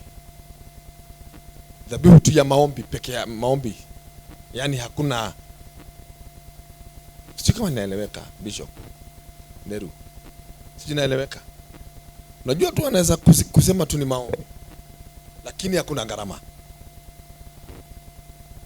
Ningeona ni vizuri watu waelezewe vizuri, maana sio kama ni Daudi alisema hataki kitu ya bure, lazima afanye nini? Agharimike. Watu wasichukue tu ni kuja tu maombi, ni lazima kuwe na kuna gharama. Yes. Pastor Mbugwa, watu wafunguliwe kimawazo hata huko manyumbani, maana kama kutakuwa na mkutano huo wa maombi, ni lazima tuende na kitu ambacho hata na wewe unasikia kabisa umekuja mbele za Mungu, angalau Mungu atuhurumie hii Molo. Bwana sifiwe. Maana dhabihu kama hizo zikiendelea, kuna kitu kimewekwa. Mtumishi wa Mungu amesema anakuta ugali kwa shamba, na wewe utaenda hivyo tu mbele za Mungu. Yule alitoa ugali anaweka kwa shamba. Hata nilikuwa nafikiria au pengine ni ubwa iliiba ugali naenda kusika. Kumbe ni mwanadamu akiwa na anania, ana makusudi, kwa sababu anatarajia kufanyike jambo. Kwa hivyo hapo ningeomba tu watu waelimishane, hata kama ni wakati ule wa kwenda kuomba, wakati mtumishi wa Mungu atafika mahali pale, watu wajue wanaenda kufanya nini. Otherwise tunaweza tuongee. Kwa hivyo hapo watu waelimishwe. Bwana wabariki. Pigie ndugu wetu makofi mazuri. Amen. Amen. Bwana asifiwe. Jamani, kuna mambo na tumekuja kuyatoborea hapa Nairobi, lakini yako tu na yanatusumbua. Bwana wetu asifiwe. Na tusipoangalia tutakaa tu hivyo. Bwana wetu asifiwe. Mimi wakati nilipokuja Molo nimekuja na clashes. Kwa hivyo ni mkimbizi ambaye anadhania amebarikiwa, kumbe hajabarikiwa. Kuna mali ya kwenda bado, kwa sababu tuliingia katika ardhi ambaye hauwezi kapenya mahali fulani, hauwezi kapita mahali fulani. Na nakumbuka Mungu alitusaidia tukakimbia mbio sana, na in a very short time nilikuwa na washirika 150 watu wazima. Bwana wetu asifiwe. Na all of a sudden kukatokea kizaazaa, na wakati huo ndio nimetekata mitaro ya hiyo kanisa. Mnaona wale wamefika kanisa ni pale Judea, nimekata mitaro, nimenunua simiti 70, nimekweka mawe, kizaazaa kikatokea. Hatukujenga, watu walileta kisirani, tukagawa watu 70 na watu 75 wakabakia. Wale nilidhania tunajenga na hawa ndio walienda wenye nguvu. Mimi nikabakia na watu wa classes, waombaji. Bwana wetu asifiwe. Na ikanibidi nichukue miaka ingine kama 10 hili nirudi niinue ile madhabahu nianze kuyajenga. Bwana wetu asifiwe. Tunaendaga nikirudi kustuka nakuta tunakutana na mtu ananiambia mimi nasomaga kwa kina nani, kumbe ni foot and mouth ndio natusumbua. Kumbe ni foot and mouth. Mimi nilianza kukaa chini na kalamu nikahesabu washirika wale wamepitia Judea, nikahesabu 240. Wangekuwa hapo tuongeza kwa hawa 200, ningekuwa na 340. Hodi jamani, ningeenda na Vanguard ama ningeenda na Prado? Sunaona inatusumbua. Bwana wetu asifiwe. Kwa hivyo wakati watu wananena tunapata historia. Nikienda kwa ndugu yetu Bishop Mwaura na ndugu yetu Pastor Mayoyo, mambo hatuwezi kemea. Kuna mambo hatuwezi pigana naye, kwa sababu hata wewe mwenyewe wewe ni na lazima ufunguliwe ndio uweze kupigana naye. Hata wewe ni daring sana kwenda kutoa ugali. Mimi siwezi kuuza. Sina hiyo mamlaka ya kuuza hiyo ugali, itani affect. Bwana wetu asifiwe. Ndio tunaita mtumishi wa Bwana, kwa sababu yeye anajua kile alipanda. Na isipokuwa hakuenda in details. Wale tumekuwa na hawa wametoa madhabihu, na mnajua dhabihu kigogona kinene, madhabihu kubwa sana iko hapo kwetu Moto ya Mongeke, na ni hao walianzisha pale. Panaitwa ile nyumba inaitwa Grace of Naftali, hapo ndio walikuwa kitolea madhabihu. Na siku moja nimekaa kwa rafiki yangu hapo kando ya barabara, nikaona kumefia kosi baada ya siku 2-3 kukangarishwa, kurudi kustuka, kumbe ni Mongeke wanakuja. Mimi nilishangaa jamani, nilishangaa kuona mume wa mshirika wake amebeba mtoto wake akaenda akapigwa na tadha. Nikaona mmoja, wa pili, wa tatu, wa nne, nikajua hapa kuna kibarua. Wameenda kutolewa madhabi, na huko kwa hiyo madhabahu wanatoa, sikiliza jamani, watoi madhabahu ya kuku, wanatoa madhabahu ya mbuzi. Na mimi nakuja kuombea mtoto hapa, mama yake anakuja na 50. Ni gani madhabahu gani itaongea? Ni gani natawara?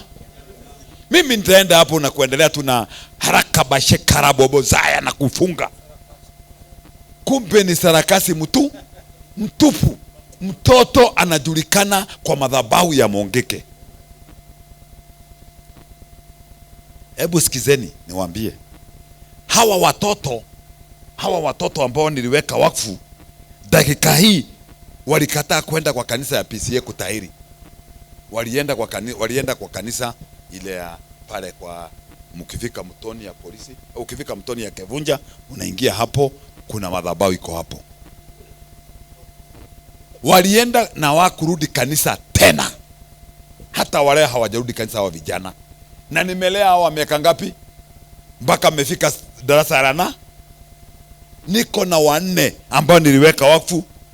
Baba yao ni wa Mongeke, lakini hawakwenda. Unajua hawa na madhabahu ya kutahirisha.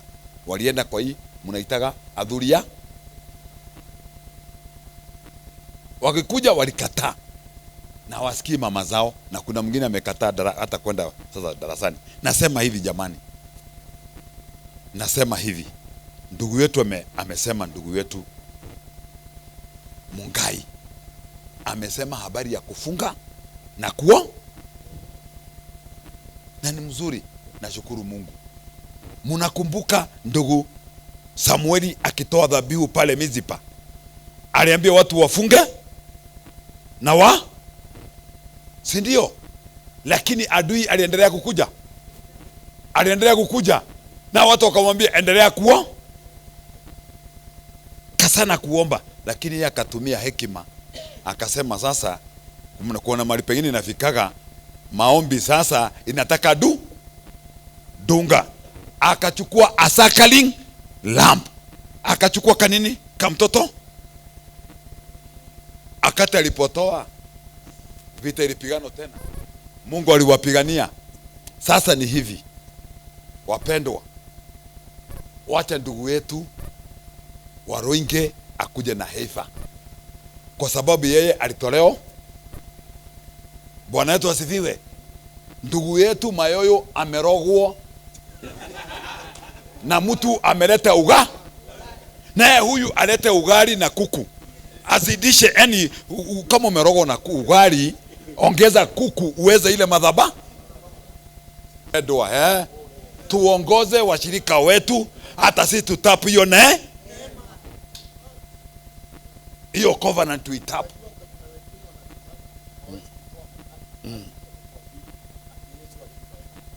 Atizo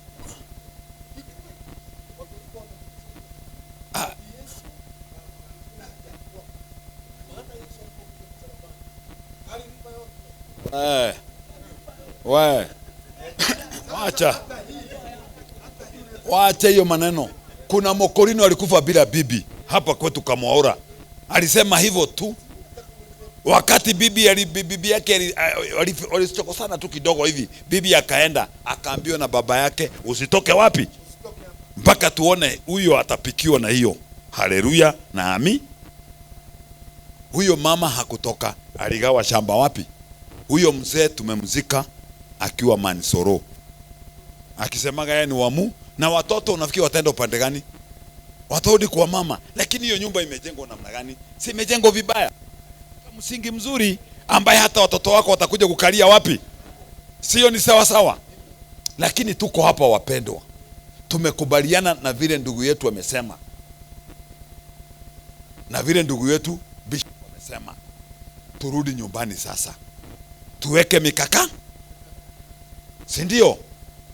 Na tarehe tuambio ya dhabihu, tuanze tuanze netwa, na tuwe na mikutano kadhaa, lakini iwe ni all inclusive. Tuweke turoke Nairobi kona Nairobi. Hapana, unasikia ndugu yangu? Tuambia kina Rono wataramke, Chirichiri akuja na wapendo wake, sisi wa Molo na Elbagon tukutane, tufanye mkutano moja, tutengeneze mikakati, tuchaguane nina huyu mtu ni mzuri kwa maombi, huyu ni mzuri kwa jambo fulani, huyu ni mzuri kwa si ndio? Tuweke timu na tuanze hizo timu zote. Kwako kuna mtu ambaye anaweza omba, tushikane tuanze hiyo networking ya maombi, mpaka siku moja tunasema tunakutana sasa mahali kama hapa, tunafunga the all day na tunafanya hiyo kazi na tutafaulu. Jina la Bwana liinuliwe. Si tunajua vile tunafanyaga mambo, tutashindwa kweli kwenda kujiorganize na kujipanga? Jamani, tutakosa. Kile nitasema tu, Bwana wetu asifiwe. Kuna wale watatuongoza mbele, lakini sisi wote ni viongozi. Ndio poza uliitwa, haukuitwa, uliitwa kwa sababu kuna makusudi, kuna mahali unaweza kasimama. Jina la Bwana liinuliwe. Haleluya. Mahali unaweza simama kama vile ndugu yetu Chirichiri amesema, simama kwenye pengo. Bwana wetu asifiwe. Na hata Chairman Karisi akitaka kusukuma wewe, umwambie wewe kuna kitu mimi nataka wapi? Kwa sababu niko na shida, na wacha kunisukuma sana, niko na unaweza ingia kwa mwili, naweza akashika na mwili zingine inakujaga kana ale moyo doi waga we mwili ukasikia sasa, unaanza kanyaga mtu mguu, umetoka kwa roho na kanyaga. Kwa hivyo mimi nasema tuende pamoja katika jina la Yesu, na Mungu wetu atatubarikia, na Mungu wetu atatuongoza, na haya mambo yanafanyika, utaona mji ukifunguka. Kuna siku moja ndugu yangu aliniambia, ndugu yangu huyu anaitwa Petro, I love this man of God, Bwana wetu asifiwe, alinitabiria akaniambia, makanisa yetu tunaenda hatutasumbuana tena na hii foot and mouth. Huyu ndugu akaniambia, sasa we pastor, ukikona ndugirigire na nikoro na wangiriemo na matano ri tutasumbuana ya nini sasa? Huyu na mimi nangoja hiyo. Kumbe kuna kitu kimezuia, kumbe kuna kitu kimezuia hiyo nira tukuja tuka. Inaitwa ambricot. Ambricot inakatagwa na nini Bishop? Mama wembe ama inakatagwa na mkono.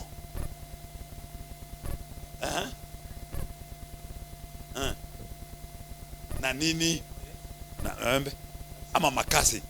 Makasi mtu nikupewa na peago, na wembe si mtu ananunua. Sio nunua wembe, mimi ninunue makasi, tukutanie pale kwa madhabahu, hata chumbi sini hata kuosha, tukutanie wapi? Hapo tukate kila mtu sehemu yake, tuone kasino imefunguka. Usikie kasino hiyo maploti zingekuwa zinaenda 3 million 4 million, lakini zimefungwa kwa sababu kuna watu na wenye wanauziaga changa hapo, si wa huko, ni kukuja wanaku. Tukikata hiyo utakuta tu mapepo yanaanza kutoe na makanisa yetu yaanze kulipuka katika jina la Yesu. Haleluya. Tuko katika laini hiyo. Ni wangapi wamekubalia na hivyo? Amen. Kuna mtu anataka kuongezea hiyo. Sasa ni ya maombi na dhabihu. Maombi na dhabihu. Amen. Maombi na dhabihu. Oh, haleluya. Ni vizuri kwa sababu ya wanenaji wote ambao wamenena mambo mengi, lakini kuna jambo moja tu hakunena. Nikasema niongezee kwa sababu nimesikia imenikela kwa sababu ya ule ndugu wetu Mkisia amenena. Haleluya. Katika muluya. Katika ya mambo yote imenenwa na wachungaji wetu, hasa wapendwa wetu mabishops, kuna jambo moja ni kwa sababu tunasema wa hali ya Wakikuyu na Wakare, hiyo ndio inaingia sana. Lakini kuna jambo fulani ambaye kutoka wakati ya vita mpaka sasa watoto wetu wako katika mashule na wanaendelea kusoma pamoja na wale watoto wa ndugu zetu na wanaoana. Na tujataja yale mambo kwa sababu nimeshuhudia watu wawili. Mzee mmoja katika ile mambo ilikuwa kwa ya vita na nini, akasema msichana wangu, kijana wangu hata oa Mkare. Na kusema ukweli, kwa sababu alikuwa shule, alioa msichana wa Mkare. Na mtoto wao wa kwanza ambaye walipata wakataja baba yao. Mpaka sasa hajaongea, amekuwa kama bubu, kama kiwete kwa sababu ya ule mdomo. Haya mambo tutafanya nini? Kwa hivyo nimesema nitaja yale mambo, ndio wakati ya maombi mabishop wakipangana wapangane kuhusu watoto wetu. Kuna kijana mwingine, huyu kijana ambaye haongei na afanye nini, ako na kama miaka 20. Kuna kijana wangu mpaka sasa, rafiki wangu, amewa Mkare wako na watoto 3. Kila siku wanasumbuana. Huyu msichana anapenda huyu kijana sana, lakini kijana ni Mkikuyu. Unakuta kijana anamuacha, anaenda, anakaa, msichana anafanya kibarua, tena kijana anarudi, wanakaa. Wakati nilikuwa nikifikiria yale mambo, nikasema ni kwa sababu ya haya mambo tulisema na kinywa chetu, sitaoa pale, sitaolewa hapa, lakini tujakata ile nira. Bwana apatiwe sifa. Hiyo nyingine ya 3, tumenunua maporoti katika area yetu za Molo na kila mahali. Tufanye madhabihu, tumwage damu kwa sababu hujui ni kitu gani kilifanyika mahali pale, na Mungu atatubariki na atatufanya vizuri. Asanteni. Hayo maswali mazuri sana. Na ndugu wetu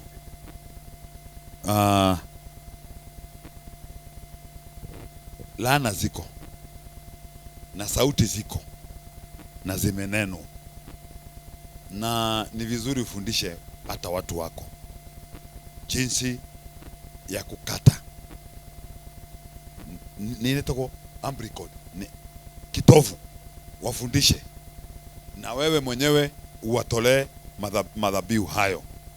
Na ni vizuri kama vile ndugu yetu anasema, kama kitu kilineno. Mimi nimekuwa na mtoto anaenda hospitali kila mara, St. Joseph, naito. Naomba nakemea mapepo mpaka watu wagonjwa huko wanashindwa, wanasikia kama kuna tetemeka. Baada ya anatoka akienda nyumbani anarudi tena. Nikasikia sasa sauti inaniongelesha aende akaone mtuo. Hawa na nikaita wazee na wamama, tukachanga tukafanya jambo. Nilimsikiza kwanza kahadithi karefu. Ni hiyo tu masauti hiyo.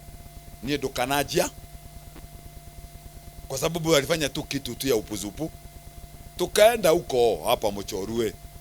Mama alichukua mtoto baada ya kuona blue band, mkate, nini, shuka, nini. Mama akasema orosho neda nina mwana. Akawa tua mtoto hakurudi hospitali tena. Mambo ingine, fundisha watu wako jinsi ya kurudi pale walitoka. Warudi pale walitoka. Kwa sababu pengine walipendana na wakaoana. Ni warudi pale watolewa dhabihu na itapona. Mimi nataka dada moja akuje sasa atuongoze katika bishop uko meno mkono. Bishop. Hey, na mabishop hey, the newest bishop in town. Tumpigie makofi katika jina la Yesu. Amen, amen. Ama kuna mwingine ameweka mafuta nyuma ya Bishop Moshiri?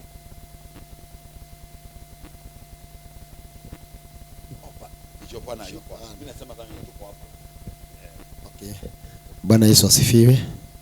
Mimi sitaki kuongea mambo ambayo yamenenwa, lakini nina kitu tu nataka kukusihi wewe ambao uko mahali hapa.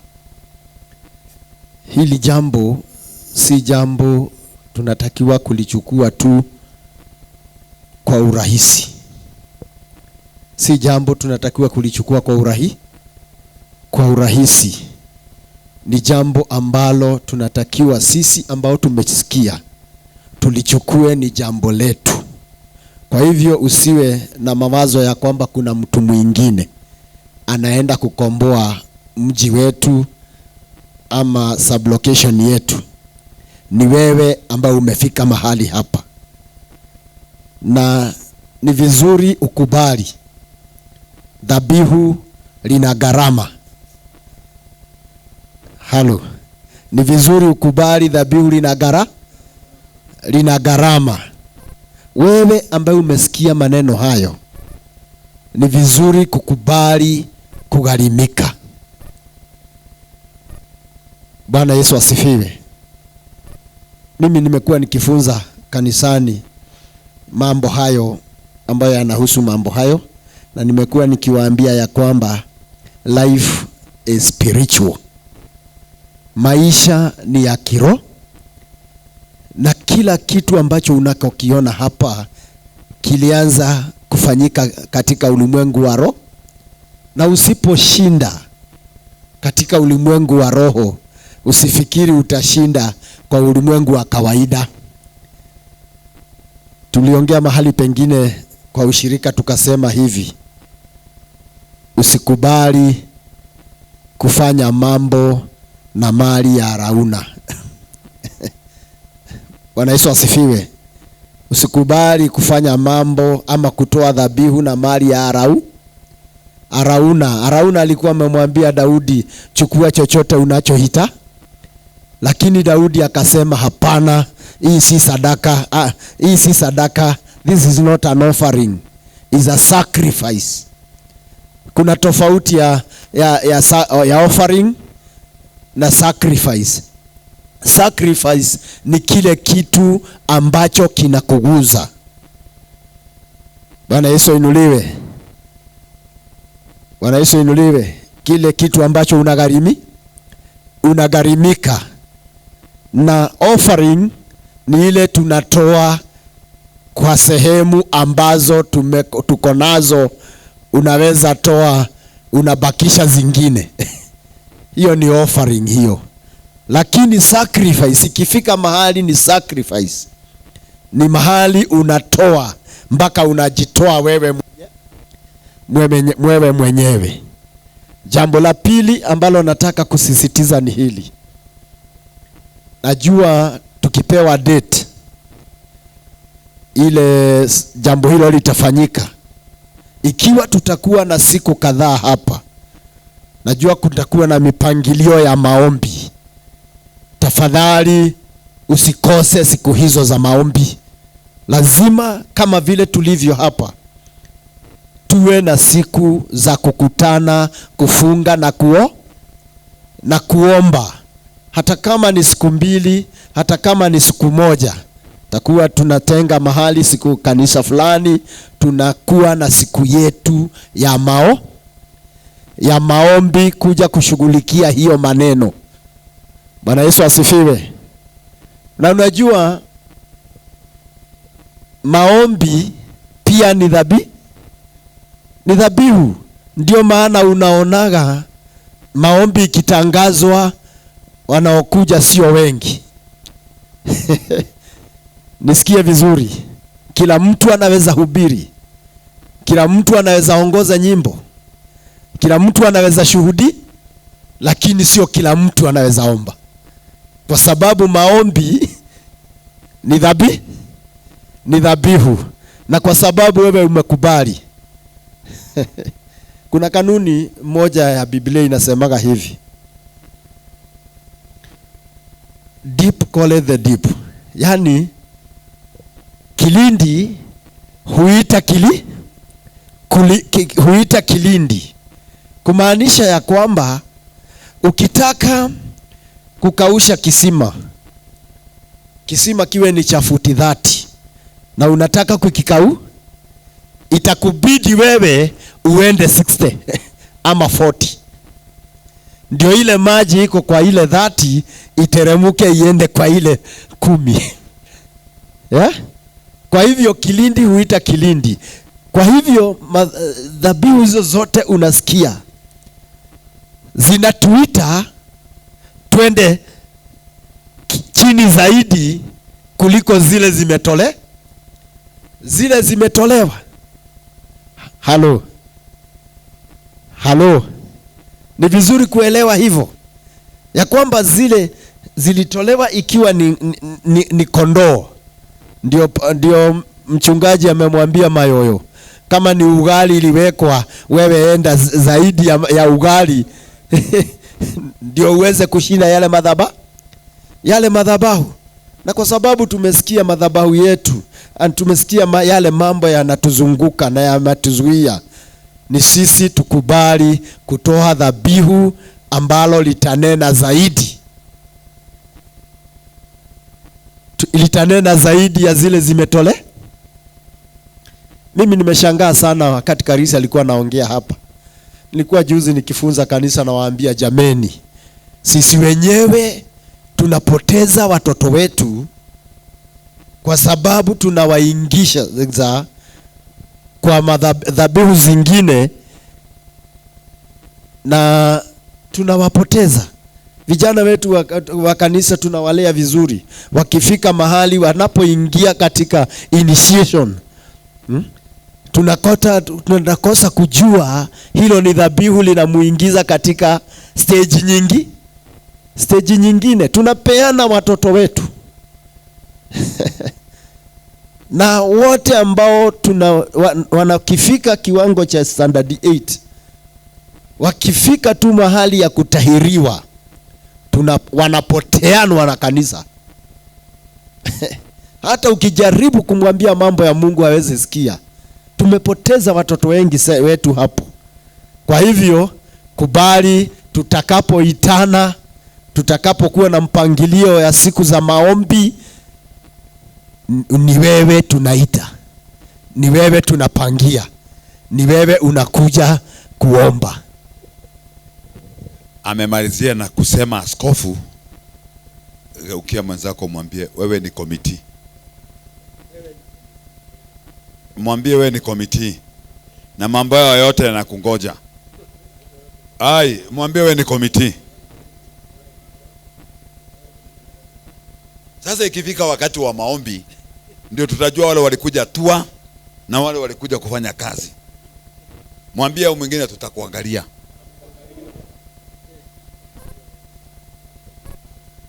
Unajua tunaitanaga maombi kwa ushirika wetu na ni siku moja tu, the whole day. Bishop, hapo ndio unajua mbivu na mbichi. Watu wanakuwa na shughuli jamani. Wacha niitane kitu inaitagwa aje hii. Pastor Muna anatupangiaga. Inaitagwa AGM na kila mtu anakula kuku moja moja. Hakuna mtu anakosa hata moja. Pengine ule alienda hospitali na mguu imechongo juu. Mungu atusaidie wachungaji. Hii mwambie ni ya juu sana. Mwambie hii ni ya juu sana. Ni ya kutukomboa katika jina la Yesu. Amen. Sasa mipangilio hiyo imesomwa yote. Maongezi tutaongelea kule nyumbani. Si ndio? Tutaongelea, nataka nimuite apostle aje tumalizie. Lakini kabla haje, kwa sababu naona kuna shughuli kidogo, dada Muna kuja kwa wimbo moja. Hata sisi tulisema tuliimba Nairobi. Tuliongoza wimbo na mtu achukue Pastor Muna kama nani simu picha tafadhali. Nani atabaki Pastor Muna? Kairo ndugu yangu. Sema utakuja ndugu. Hii anointing. Hata mko wengi. Watu wa mashini. Sijui kama mtatu connect. Sisi ni tunaendaga namna gani? Alafu mtufuate nyuma. Connect. Tusimame jamani. Tunaimba praise. Alafu tumuite apostle atumalizie. Praise.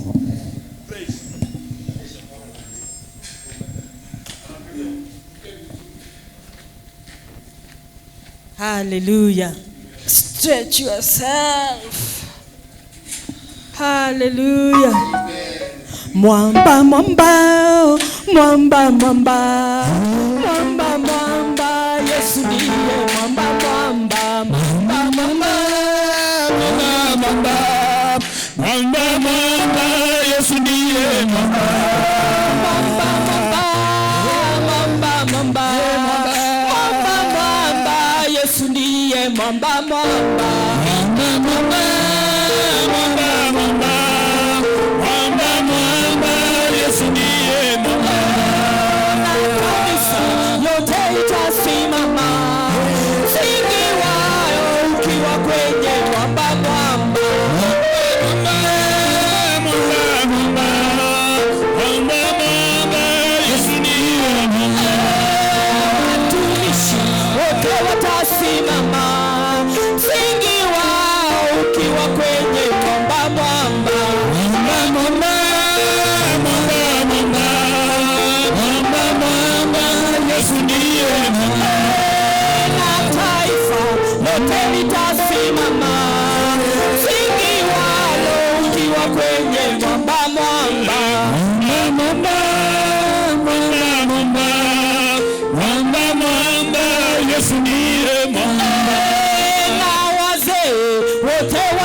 Tunashukuru sana kwa siku hii. Ni siku ambayo Mungu ametunenea, ametuonekania. May God bless you. Najua mmechoka, mlianza safari usiku na safari bado inaendelea. Hiyo ndio inaitwa vita ya madhabahu. Wakati Abrahamu aliambiwa pande kwa mlima, alikuwa amebeba vijana wengine. Ni watatu ama ni wawili? Walikuwa wawili na Buda. Yakafika mahali akabia hawa, nyinyi kaeni hapa na Buda, wacha niendelee na safari. Kwa sababu ilifika mahali akaambiwa na Mungu, aya hawa umebeba, they are not part of what you are going to do. Sometimes these things do happen. And for process ya kuvunja madhabahu, it is not a one off. Msifanye hivyo mmesema tunaenda Molo tumemaliza. Tulivunja madhabahu. Hiyo mjue ni kuanza, tutakuwa tumeanza. Huyu jamaa aliambiwa aingie ndani ya maji. Alitumbukizwa mara ngapi? Lakini si mara moja ingeweza. But why 7 times? Because the altars that were speaking in his life were 7 generation altars.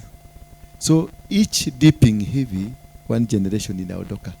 Kwa hivyo unaweza kuja tuvuje hiyo ya Molo, tukute kumbe ni generation 10 na nyinyi muachie hapo. Bwana Yesu asifiwe sana. So tukienda hiyo tumevunja, mwanze tena kuchibua kabisa. Tujue kama kuna kitu kingine, tuvuje. Tutenda tukaekae, tujue kama kitu kingine, tuvuje. Hata kwako kwa nyumba. You might be suffering a 7th generation. Watoto wako wameanza kuvuta bagi, lakini unakuta hiyo bagi si ya last year. Iko na miaka 700 kwako kwa nyumba. Sijui kama mnajua hivyo. Because before you were born, you existed. Before your mother and your father came together, you existed. Before your grandfather and your grandmother came together, you existed. So ukienda nyuma kabisa utajikuta your generation, yani kilani yenu iko na miaka 800, meaning you still existed. Kwa hivyo nikiona hapa naona mtu wa miaka 45, miaka 30 hivi, kumbe nikamzeka miaka 800. Sasa unakuja kusema pepo itoke, pepo, na kilani yako ni ya miaka 300. Sasa natoa pepo ya miaka 700. Sasa jamaa anakuangalia tu. Nimesikia mzee akisema hapa kuna mtu anasema unibebi. Si pepo ya jana hiyo. Hiyo iko na power ya usinibebi na hakuna kitu hajafanya hivi ama amekimbia nyumbani kukoroga kitu. Hapana, hiyo ni madhabahu inatembea. Ukisema hunibebi, okay. Tuone ukienda. Na unakuwa hapo. Hiyo ni madhabahu ya over 700 years. Si kitu ya kwenda ati baba nakemea mapepo na haribu. Utaharibika wewe mwenyewe, utakuta mdomo imeenda hapa na wewe Yesu yako. Kuna watu ni madhabahu. Mtu kama Raila ni madhabahu. Is an altar. Raila, naona ni mzee yako na miaka 80, lakini anakimbisa na barabara. Na bado kuna energy. Hiyo ni madhabahu. Sio kitu ya kungolewa na hiyo mapepo ati pepo toka. Hapana. You need to involve a real power. Bwana Yesu asifiwe sana. Mtu kama familia ya Kenyatta ni madhabahu. Hiyo ni madhabahu. Moi alisema atatutawala 100 years after yeye kutoka. 100. Kwa nini? Aliinua madhabahu. Ukienda pale Uhuru Park kuna gadhibo. Ile vibo ya Moi. Hiyo si gadhibo. That is an altar. Na sasa tuangalie. Alipotoka nani aliingia? Kibaki alikuwa KANU life member number 2. Nani aliingia wa pili after Kibaki?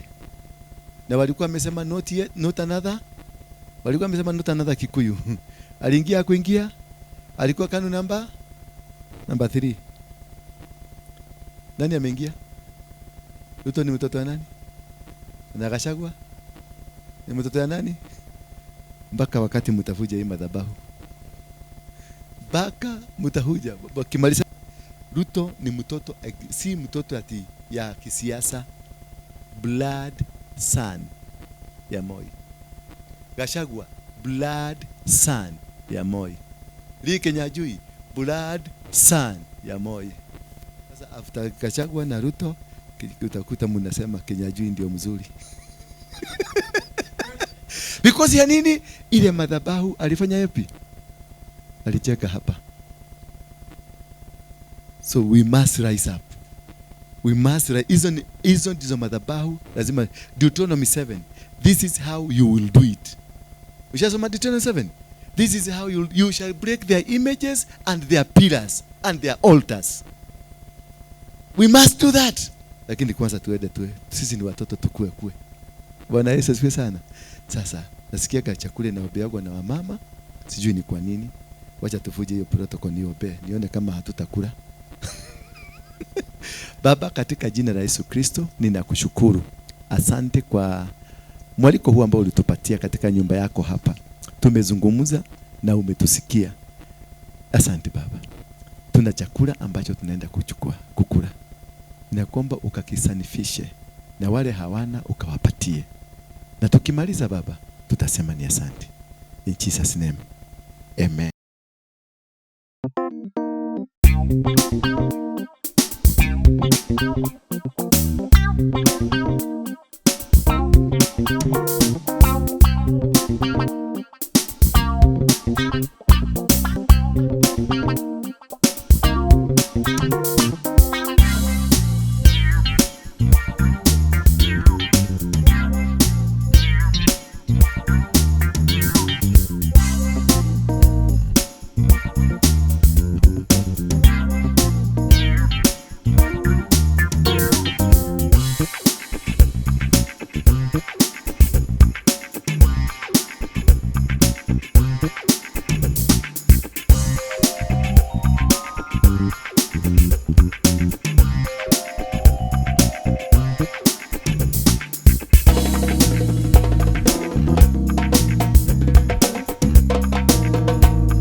Bethel Clouds TV, empowering lives.